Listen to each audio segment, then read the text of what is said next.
Here we go. Go to work. All right, guys, we are with Mark Nicholls, the founder of DOA Lures, and you know him well from years, decades of catching a lot of fish and giving us access to some of the best lures out there. And you know everybody on this podcast loves them. But Mark, I want to talk today. Everybody wants to catch big trout. I mean, who doesn't? To me, it as much as I love redfish, as much as I love everything down in the water, in the Gulf, and in the bay systems, there's something special about big trout. Now, I want to, for those who may not know, I want to sort of lay out exactly, why we want to talk to you, because you may see behind me a big old trout. That's the first 30-inch trout I ever caught, and I always told my wife, I'm not going to put a mount up until I catch a 30-inch trout. Well, it only took me about 4 decades. So, but I did get it. I can't tell you how many 27, 28, and 29s I wanted to put up there, but I didn't. Now, for people to know, you've caught easily, probably well over 100 30-inch trout. You've caught 8, 9, 10 pound, 11-pound trout. So that's why I wanted to get you on. I mean, it's not just a knack. It's knowing what to do, knowing what to look for. And that's what I want to start with. I mean, what is it for you that is, I don't know if secret's the right word, because everybody has to grind. Everybody has to, have their patience on hand. But what is it for you that really sort of, does the trick for you when you're targeting big trout?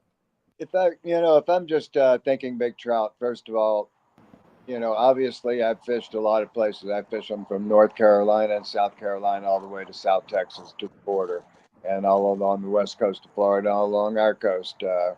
Prior to our state polluting the crap out of our Indian River Lagoon system, we had what I considered the best trout and snook wade fishing there could be anywhere. At this point, I'd much rather go to Texas to catch a big trout. I can catch them here still, but to be honest with you, the numbers got hit so hard that when I catch one, I feel bad for it. Yeah, Sounds weird or something, but I caught so many big ones that it's heartbreaking to see what they did to our fishery, killing all the seagrasses and that sort of thing. Yeah. But at that point, prior, I was always, you had given me a couple lead questions. One was a structure question. Do they hang out at structure? Depending on time of year, yes and no. But as far as structure goes, one time, you go down south where if you're in Corpus where you've got beautiful thick grass, I consider that structure. Yeah. Because it's where they live and where they hide. That was our basis of our system where we fished. Being raised in Houston and having pulled a shrimp net in Galveston Bay, I was used to fishing, excuse the expression, a mud hole. Yeah. But, we fished more noisy stuff, popping corks and that sort of thing to be successful. But if I'm wanting to catch a big trout where I live, I'm going to be looking for a good tide movement near some deep water where that fish can come up and feed and then get back to some water where it's safe. The further it has to travel to get to that spot, the more susceptible he is to finding a hook from you and me. Yeah. Well, all the trout you've caught, is there like a common denominator, a common behavior that over the years you've realized, this is what big trout do that might be a little different from even those 24s, 25s, 26s that we catch? Oh, there's no doubt. I've been fortunate enough to be wading at some really clean water here where, one evening, when you're wading up to dark, you can see, your eyes are really well adjusted. I was wading in calf deep water one evening, and first a school of finger mullet swam by me, and then in a row, 6 trout swam by me, and they were all over 30-inch fish. Ooh. And I watched them instantly bunch those baits up, and they worked together super well to eat those baits. It was too shallow for them to do a topwater strike. They couldn't get the angle on them. But so they would take turns rushing them, and then they would bunch them right back up. Mm-hmm. So even though at that point, that school, it might have been hundreds of thousands when they were small, that school at that point was 5 or 6 fish. Yeah. They worked together really well. And I've seen, a 30-inch trout hang out with a 30-inch snook that's hanging out with a 30-inch red. As long as they're the same size, when they get that big, they can hang out with the big boys, and they can work together. Really, they learn how to.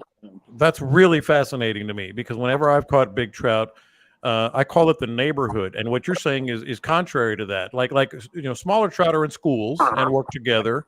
Right. But big trout, to me, I kind of feel like they're together, but it's almost like a loose sort of area that they're in. But what you're saying is they can be like working in unison because they've been around so long.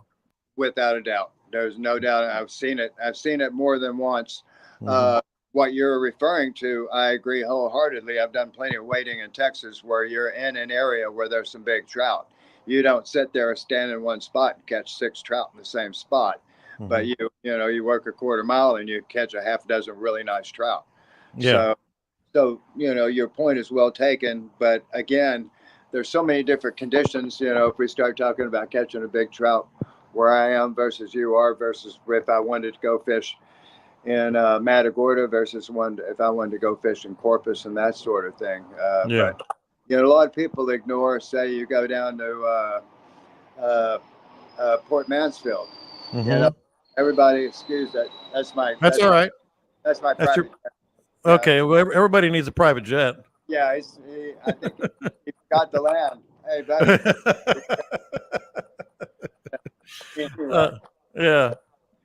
I must have been saying something important. I forgot what. No, you're talking about when you go down to Mansfield and then kind of like how they were in those neighborhoods, as I call it.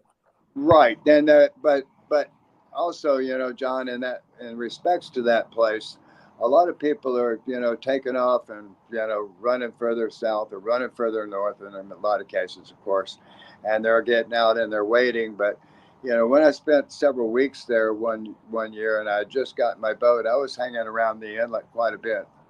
And some of the great tide flow there. There's some spots where I never saw anybody wading that I did get out and do some wading and caught some pretty good quality fish where I was fishing a shallow edge that dropped into a deeper edge. Yeah. And I was fishing right on the south side of the pass there.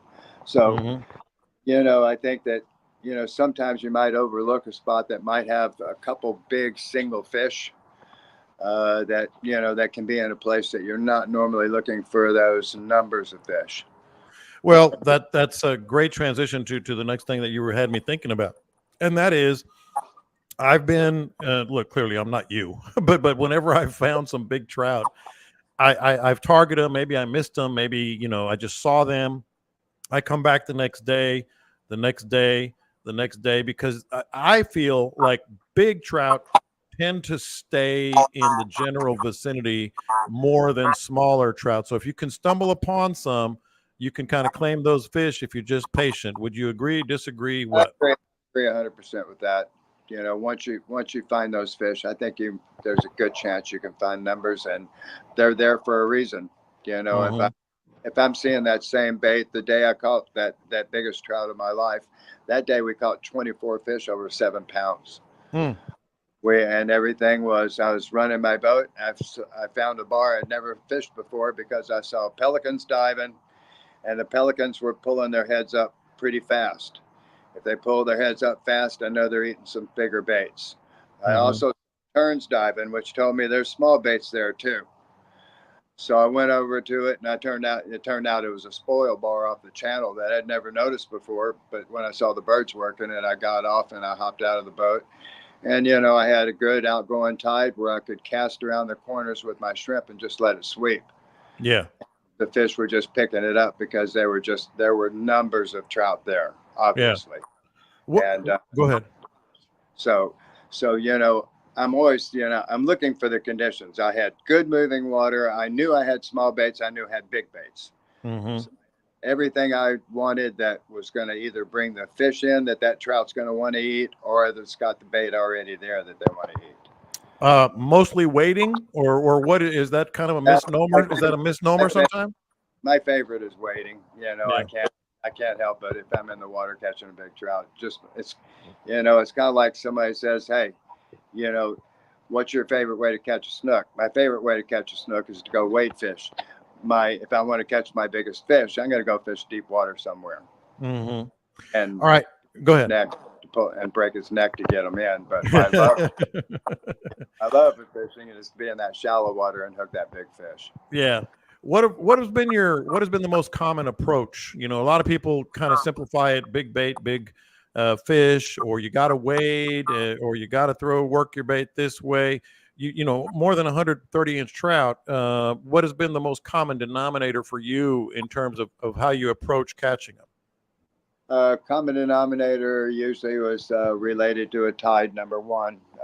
Where I live here and most places I fish, I like the last third of outgoing tide. Mm-hmm.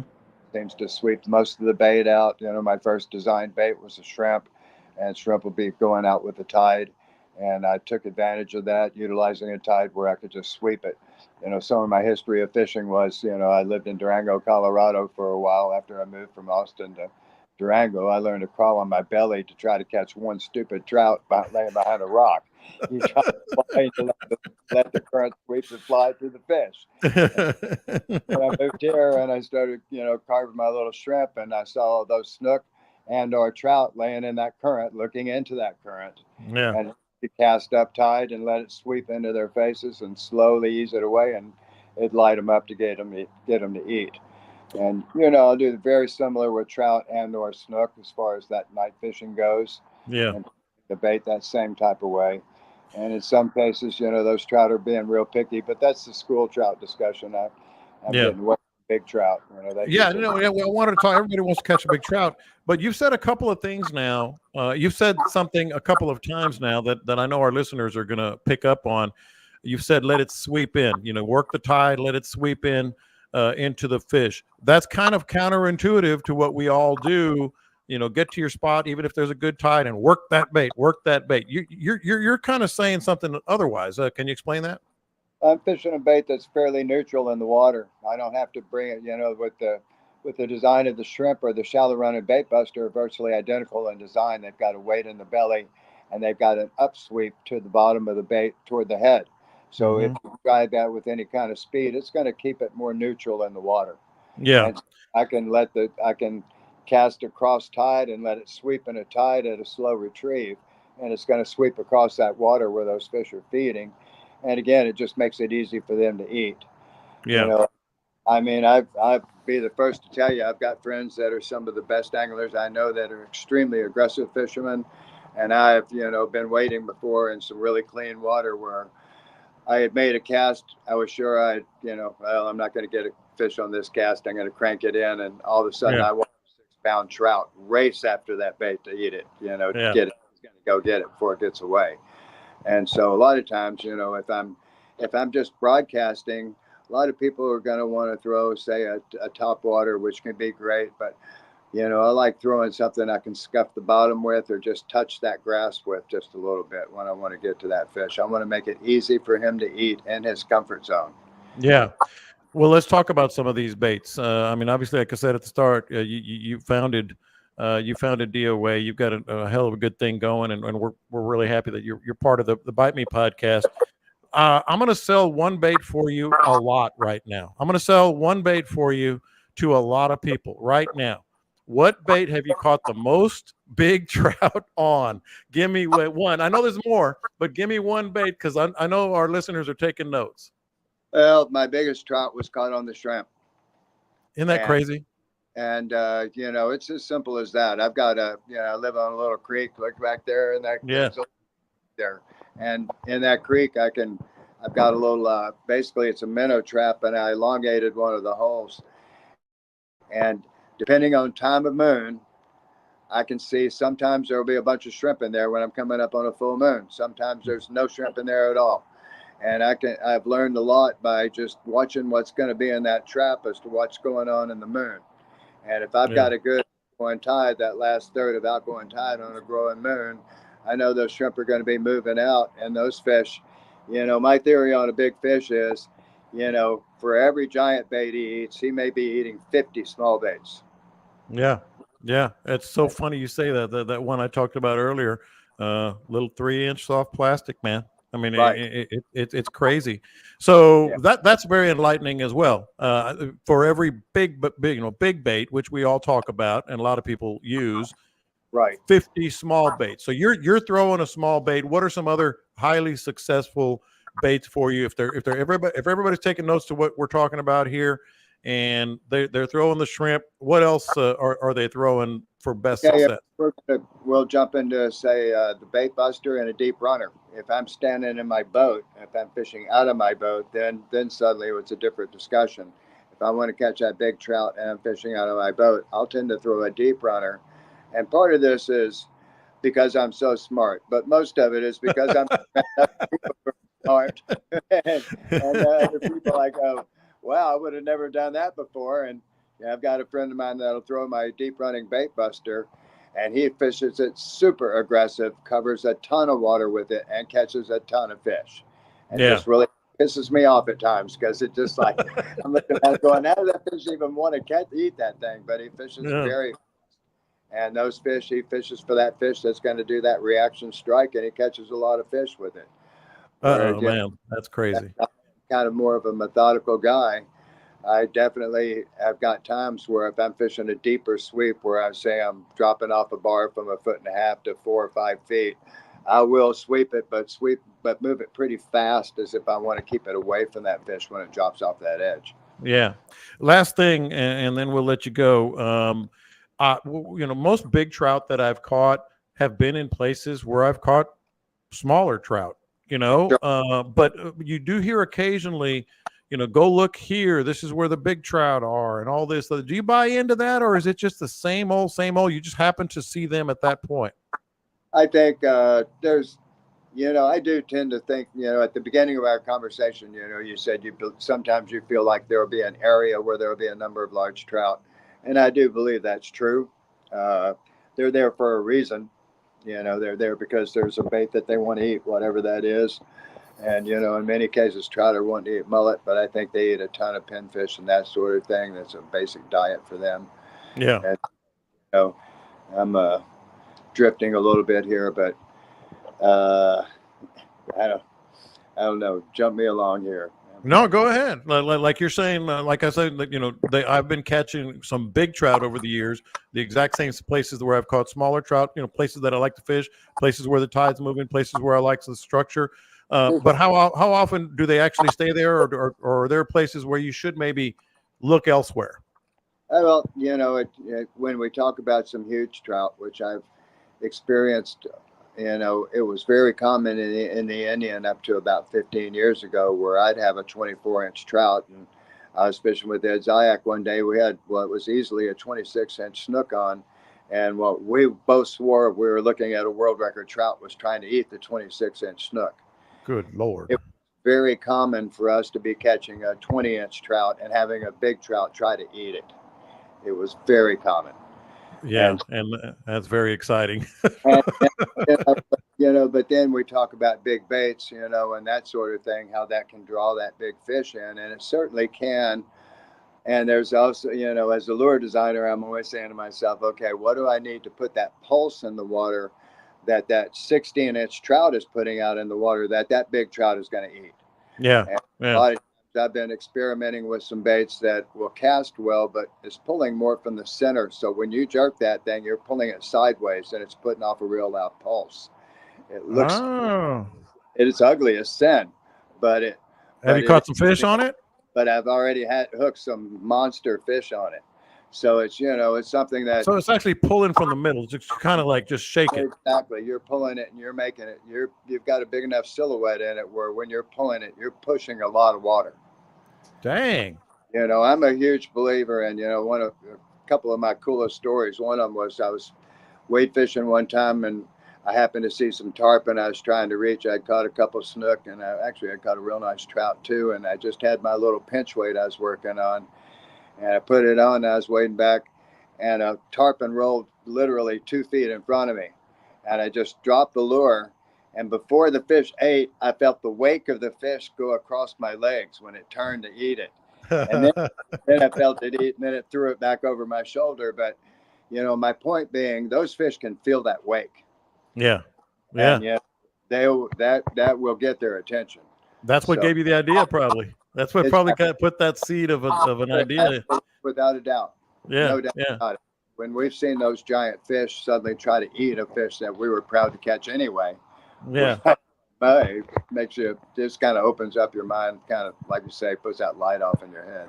Man, this has been fun, dude. I love talking to you about all this stuff with all your experience. By the way, I've gone out twice. I mean, I've gone out a million times since I saw you last time here at the fishing show, but I've used twice the snake that you gave me. Right. I haven't gotten a redfish yet, but I am bound and determined, man. That snake is so interesting and cool I to me. got to get over there. I got to Yeah. get over there. You know, if I'm sight casting a redfish, I'd love to throw that thing. But I've caught some really big trout, which I never would have told anybody until I did it. But, and, you know, I was like, oh, they do eat it. Okay, I'll talk about it. That's so cool. Well, know. man, Mark, you're a legend, and anybody listening to this knows that. And anything else coming down the pike? By the way, the PT7 has been a big hit. We're gonna maybe even have a casting contest with it when we do that feeding frenzy in September. Throw that sucker away. Yeah, I'm gonna try to let them bring their rods, and I'm gonna get the PT7 and give it to Caleb and Dean and Scott and see who can win that. That's a hell of a bait, and I've had a lot of success with that thing, PT7. Obviously, I'm going to go load up on some DOA shrimp again now because of what you just were talking about. What else is coming down the pike? It's all about that situation, you know. Yeah. The situation that's going to work itself for that type of presentation. But listen, good. I want to get my ass over there and come fish with you guys. Hey, you know where to find us, man. Yeah. Well, I'm going to do it within the next month or two. You'll see if you like me or not. Just let us know. Appreciate it, my man. Good talking to you guys. You too. You take care.